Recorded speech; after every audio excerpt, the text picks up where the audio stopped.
You know I'm gonna get.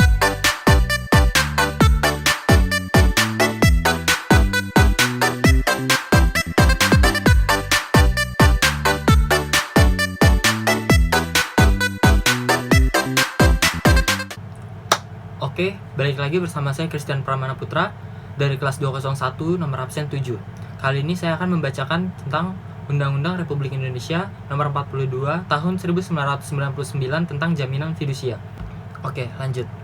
Undang-Undang Republik Indonesia nomor 42 tahun 1999 tentang jaminan fidusia. Dengan rahmat Tuhan Yang Maha Esa, Presiden Republik Indonesia menimbang A.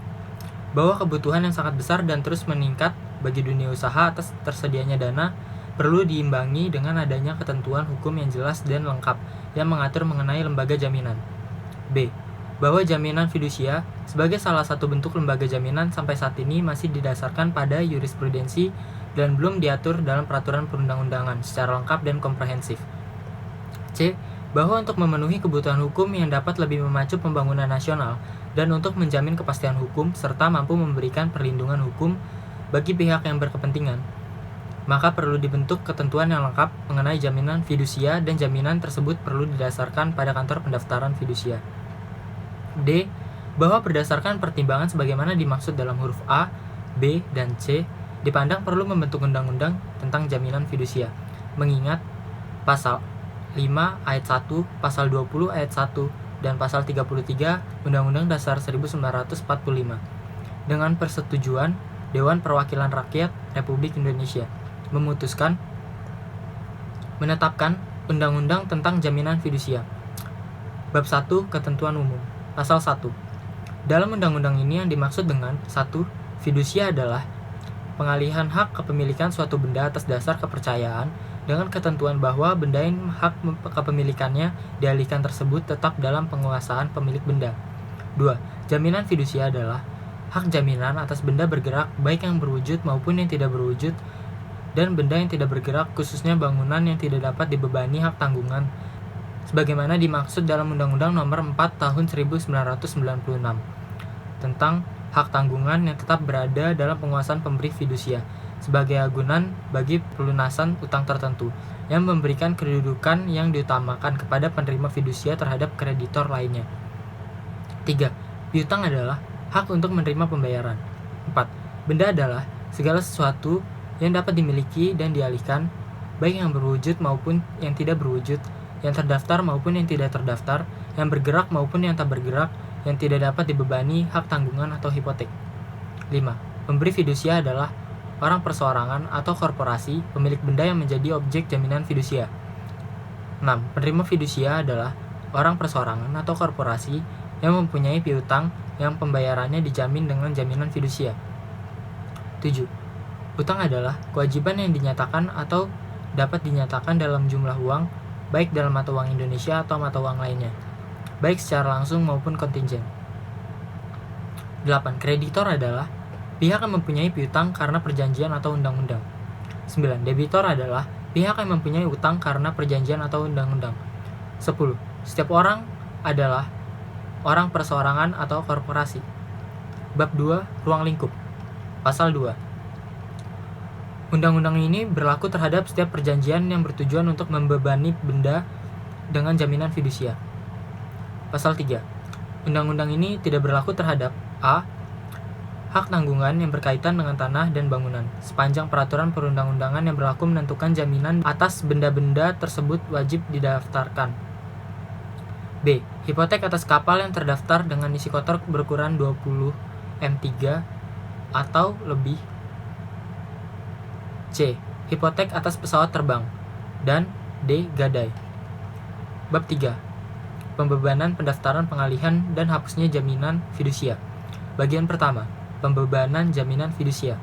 Pasal 4. Jaminan fidusia merupakan perjanjian ikutan dari suatu perjanjian pokok yang menimbulkan kewajiban bagi para pihak untuk memenuhi suatu prestasi. Pasal 5 ayat 1.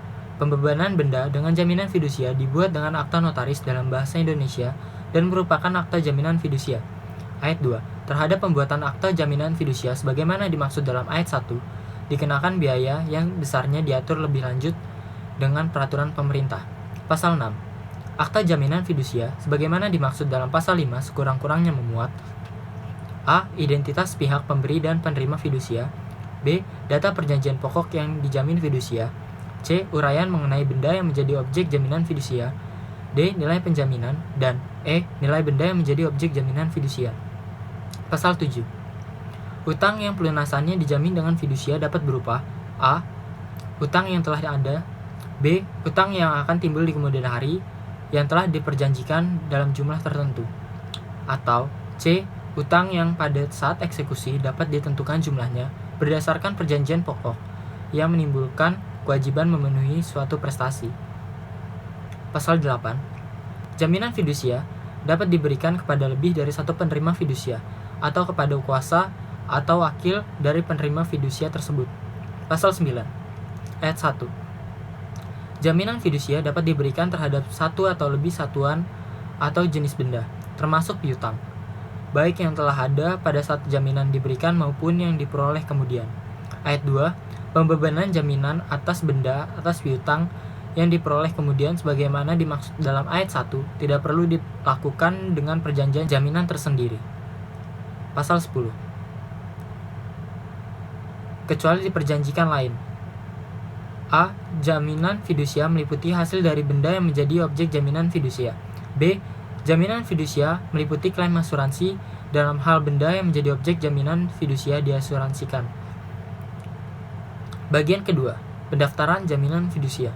Pasal 11. Ayat 1. Benda yang dibebani dengan jaminan fidusia wajib didaftarkan. Ayat 2. Dalam hal benda yang dibebani dengan jaminan fidusia berada di luar wilayah negara Republik Indonesia, kewajiban sebagaimana dimaksud ayat 1 tetap berlaku. Pasal 12. Ayat 1. Pendaftaran jaminan fidusia sebagaimana dimaksud dalam pasal 11 ayat 1 dilakukan pada kantor pendaftaran fidusia. Ayat 2. Untuk pertama kali, kantor pendaftaran fidusia didirikan di Jakarta dengan wilayah kerja mencakup seluruh wilayah negara Republik Indonesia. Ayat 3. Kantor pendaftaran fidusia sebagaimana dimaksud dalam ayat 2 berada di dalam lingkup Departemen Kehakiman. Ayat 4. Ketentuan mengenai pembentukan kantor pendaftaran fidusia untuk daerah lain dan penetapan wilayah kerjanya diatur dengan keputusan Presiden. Pasal 13. Ayat 1. Permohonan pendaftaran jaminan fidusia dilakukan oleh penerima fidusia, kuasa, atau wakilnya dengan melampirkan pernyataan pendaftaran jaminan fidusia. Ayat 2.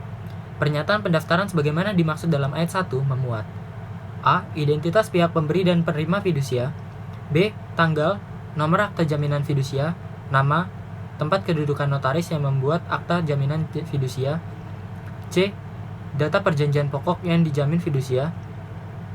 D. Uraian mengenai benda yang menjadi objek jaminan fidusia. E. Nilai penjaminan. Dan F. Nilai benda yang menjadi objek jaminan fidusia. Ayat 3. Kantor pendaftaran fidusia mencatat jaminan fidusia dalam buku daftar fidusia pada tanggal yang sama dengan tanggal penerimaan permohonan pendaftaran. Ayat 4. Ketentuan lebih lanjut mengenai tata cara pendaftaran jaminan fidusia dan biaya pendaftaran diatur dengan peraturan pemerintah. Pasal 14. Ayat 1. Kantor pendaftaran fidusia menerbitkan dan menyerahkan kepada penerima fidusia sertifikat jaminan fidusia pada tanggal yang sama dengan tanggal penerimaan permohonan pendaftaran. Ayat 2. Sertifikat jaminan fidusia yang merupakan salinan dari buku daftar fidusia memuat catatan tentang hal-hal sebagaimana dimaksud dalam pasal 13 ayat 2. Ayat 3. Jaminan fidusia lahir pada tanggal yang sama dengan tanggal dicatatnya jaminan fidusia dalam buku daftar fidusia. Pasal 15 ayat 1. Dalam sertifikat jaminan fidusia sebagaimana dimaksud dalam pasal 14 ayat 1 dicantumkan kata-kata demi keadilan berdasarkan ketuhanan yang Maha Esa. Ayat 2. Sertifikat jaminan fidusia sebagaimana dimaksud dalam ayat 1 mempunyai kekuatan eksekutorial yang sama dengan putusan pengadilan yang telah memperoleh kekuatan hukum tetap. Ayat 3. Apabila debitor cedera janji, penerima fidusia mempunyai hak untuk menjual benda yang menjadi objek jaminan fidusia atas kekuasaannya sendiri. Pasal 16. Ayat 1. Apabila terjadi perubahan mengenai hal-hal yang tercantum dalam sertifikat jaminan fidusia, sebagaimana dimaksud dalam pasal 14 ayat 2, penerima fidusia wajib mengajukan permohonan pendaftaran atas perubahan tersebut kepada kantor pendaftaran fidusia.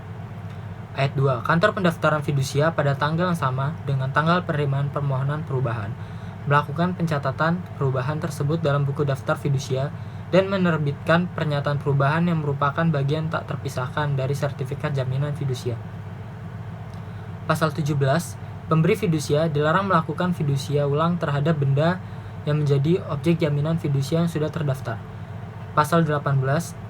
Segala keterangan mengenai benda yang menjadi objek jaminan fidusia yang ada pada kantor pendaftaran fidusia terbuka untuk umum. Bagian ketiga. Pengalihan jaminan fidusia. Pasal 19 ayat 1.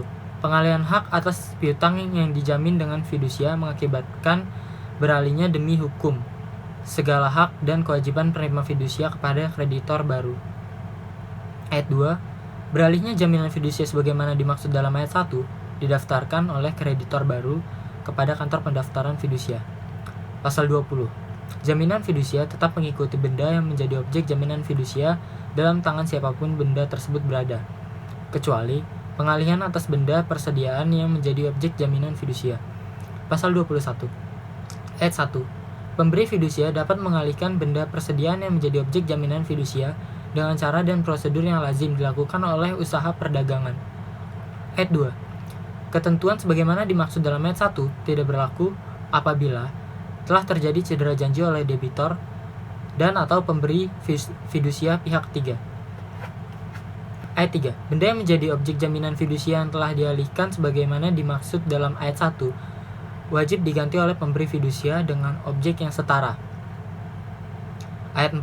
Dalam hal pemberi fidusia cedera janji, maka hasil pengalihan dan atau tagihan yang timbul karena pengalihan sebagaimana dimaksud dalam ayat 1 demi hukum menjadi objek jaminan fidusia pengganti dari objek jaminan fidusia yang dialihkan. Pasal 22. Pembeli benda yang menjadi objek jaminan fidusia yang merupakan benda persediaan bebas dari tuntutan meskipun pembeli tersebut mengetahui tentang adanya jaminan fidusia itu, dengan ketentuan bahwa pembeli telah membayar lunas harga penjualan benda tersebut sesuai dengan harga pasar. Pasal 23 ayat 1. Dengan tidak mengurangi ketentuan sebagaimana dimaksud dalam pasal 21, apabila penerima fidusia setuju bahwa pemberi fidusia dapat menggunakan, menggabungkan, mencampur, atau mengalihkan benda atau hasil dari benda yang menjadi objek jaminan fidusia, atau menyetujui melakukan penagihan atau melakukan kompromi atas piutang, maka persetujuan tersebut tidak berarti bahwa penerima fidusia melepaskan jaminan fidusia. Ayat 2. Pemberi fidusia dilarang mengalihkan, menggadaikan, atau menyewakan kepada pihak lain benda yang menjadi objek jaminan fidusia yang tidak merupakan benda persediaan kecuali dengan persetujuan tertulis terlebih dahulu oleh penerima fidusia. Pasal 24. Penerima fidusia tidak menanggung kewajiban atas akibat tindakan atau kelalaian pemberi fidusia, baik yang timbul dari hubungan kontraktual atau yang timbul dari perbuatan melanggar hukum sehubungan dengan penggunaan dan pengalihan benda yang menjadi objek jaminan fidusia. Bagian keempat. Hapusnya jaminan fidusia. Pasal 25 ayat 1. Jaminan fidusia hapus karena hal-hal sebagai berikut. A. Hapusnya utang yang dijamin dengan fidusia. B. Pelepasan hak atas jaminan fidusia oleh penerima fidusia. Atau C. Musnahnya benda yang menjadi objek jaminan fidusia. Ayat 2. Musnahnya benda yang menjadi objek jaminan fidusia tidak menghapuskan klaim asuransi sebagaimana dimaksud dalam pasal 10 huruf B. Ayat 3. Penerima fidusia memberitahukan kepada kantor pendaftaran fidusia mengenai hapusnya jaminan fidusia sebagaimana dimaksud dalam ayat 1 dengan melampirkan pernyataan mengenai hapusnya utang, pelepasan hak, atau musnahnya benda yang menjadi objek jaminan fidusia tersebut. Pasal 26 ayat 1. Dengan hapusnya jaminan fidusia sebagaimana dimaksud dalam pasal 25, kantor pendaftaran fidusia mencoret pencatatan jaminan fidusia dari buku daftar fidusia. Ayat 2. Kantor pendaftaran fidusia menerbitkan surat keterangan yang menyatakan sertifikat jaminan fidusia yang bersangkutan tidak berlaku lagi. Bab 4. Hak mendahului. Pasal 27 ayat 1. Penerima fidusia memiliki hak yang didahulukan terhadap kreditor lainnya. Ayat 2. Hak yang didahulukan sebagaimana dimaksud dalam ayat 1 adalah hak penerima fidusia untuk mengambil pelunasan piutangnya atas hasil eksekusi benda yang menjadi objek jaminan fidusia. Ayat 3. Hak yang didahulukan dari penerima fidusia tidak hapus karena adanya kepailitan dan atau likuidasi pemberi fidusia. Pasal 28. Apabila atas benda yang sama menjadi objek jaminan fidusia lebih dari satu perjanjian jaminan fidusia, maka hak yang didahulukan sebagaimana dimaksud dalam pasal 27 diberikan kepada pihak yang lebih dahulu mendaftarkannya pada kantor pendaftaran fidusia. Pasal 29. Ayat 1. Apabila debitor atau pemberi fidusia cedera janji, eksekusi terhadap benda yang menjadi objek jaminan fidusia dapat dilakukan dengan cara A. Pelaksanaan titel eksekutorial sebagaimana dimaksud dalam pasal 15 ayat 2 oleh penerima fidusia. B. Penjualan benda yang menjadi objek jaminan fidusia atas kekuasaan penerima fidusia sendiri melalui pelelangan umum serta mengambil lunasan piutangnya dari hasil penjualan. C. Penjualan di bawah tangan yang dilakukan berdasarkan kesepakatan pemberi dan penerima fidusia jika dengan cara demikian dapat diperoleh harga tertinggi yang menguntungkan para pihak. Ayat 2. Pelaksanaan penjualan sebagaimana dimaksud dalam ayat 1 huruf C dilakukan setelah lewat waktu 1 bulan sejak diberitahukan secara tertulis oleh pemberi dan atau penerima fidusia kepada pihak-pihak yang berkepentingan dan diumumkan sedikitnya dalam 2 surat kabar yang beredar di daerah yang bersangkutan. Pasal 30. Pemberi fidusia wajib menyerahkan benda yang objek jaminan fidusia dalam rangka pelaksanaan eksekusi jaminan fidusia. Pasal 31. Dalam hal benda yang objek jaminan fidusia terdiri atas benda perdagangan atau efek yang dapat dijual di pasar atau di bursa, penjualannya dapat dilakukan di tempat-tempat tersebut sesuai dengan peraturan perundang-undangan yang berlaku. Pasal 32. Setiap janji untuk melaksanakan eksekusi terhadap benda yang menjadi objek jaminan fidusia dengan cara yang bertentangan dengan ketentuan sebagaimana dimaksud dalam pasal 29 dan pasal 31 batal demi hukum. Pasal 33. Setiap janji yang memberikan kewenangan kepada penerima fidusia untuk memiliki benda yang menjadi objek jaminan fidusia apabila debitor cedera janji batal demi hukum. Pasal 34. Ayat 1. Dalam hal eksekusi melebihi nilai penjaminan, penerima fidusia wajib mengembalikan kelebihan tersebut kepada pemberi fidusia. Ayat 2. Apabila hasil eksekusi tidak mencukupi untuk pelunasan utang, debitor tetap bertanggung jawab atas utang yang belum terbayar. Bab 6. Ketentuan pidana. Pasal 35. Setiap orang yang dengan sengaja memalsukan, mengubah, menghilangkan, atau dengan cara apapun memberikan keterangan secara menyesatkan yang jika hal tersebut diketahui oleh salah satu pihak tidak melahirkan perjanjian jaminan fidusia, dipidana dengan pidana penjara paling singkat 1 tahun dan paling lama 5 tahun dan denda paling sedikit 10 juta rupiah dan paling banyak 100 juta rupiah. Pasal 36. Pemberi fidusia yang mengalihkan, menggadaikan, atau menyewakan benda yang menjadi objek jaminan fidusia sebagaimana dimaksud dalam pasal 23 ayat 2 yang dilakukan tanpa persetujuan tertulis terlebih dahulu dari penerima fidusia dipidana dengan pidana penjara paling lama 2 tahun dan denda paling banyak 50 juta rupiah. Bab 7. Ketentuan peralihan. Pasal 37 ayat 1. Pembebanan benda yang menjamin objek jaminan fidusia yang telah ada sebelum berlakunya undang-undang ini tetap berlaku sepanjang tidak bertentangan dengan undang-undang ini. Ayat 2. Dalam jangka waktu selambat-lambatnya 60 hari terhitung sejak berdirinya kantor pendaftaran fidusia, semua perjanjian jaminan fidusia harus sesuai dengan ketentuan dalam undang-undang ini, kecuali ketentuan mengenai kewajiban pembuatan akta jaminan fidusia sebagaimana dimaksud dalam pasal 5 ayat 1. Ayat 3. Jika dalam jangka waktu sebagaimana dimaksud dalam ayat 2 tidak dilakukan penyesuaian, maka perjanjian jaminan fidusia tersebut bukan merupakan hak agunan atas kebendaan sebagaimana dimaksud dalam undang-undang ini. Pasal 38. Sepanjang tidak bertentangan dengan ketentuan dalam undang-undang ini, semua peraturan perundang-undangan mengenai fidusia tetap berlaku sampai dengan dicabut, diganti, atau diperbaharui. Bab 8. Ketentuan penutup. Pasal 39. Kantor pendaftaran fidusia sebagaimana dimaksud dalam pasal 12 ayat 2 dibentuk dalam jangka waktu paling lambat 1 tahun setelah undang-undang ini diundangkan. Pasal 40. Undang-undang ini disebut Undang-Undang Fidusia. Pasal 41. Undang-undang ini mulai berlaku pada tanggal diundangkan. Agar setiap orang mengetahuinya, memerintahkan pengundangan undang-undang ini dengan penempatannya dalam lembaran negara Republik Indonesia. Disahkan di Jakarta pada tanggal 30 September 1999, Presiden Republik Indonesia, tertanda Baharudin Yusuf Habibie. Diundangkan di Jakarta pada tanggal 30 September 1999, Menteri Sekretaris Negara Republik Indonesia, tertanda Muladi. Lembaran Negara Republik Indonesia tahun 1999, nomor 168. Oke, jadi demikian isi dari Undang-Undang Nomor 42 Tahun 1999 tentang Jaminan Fidusia. Terima kasih.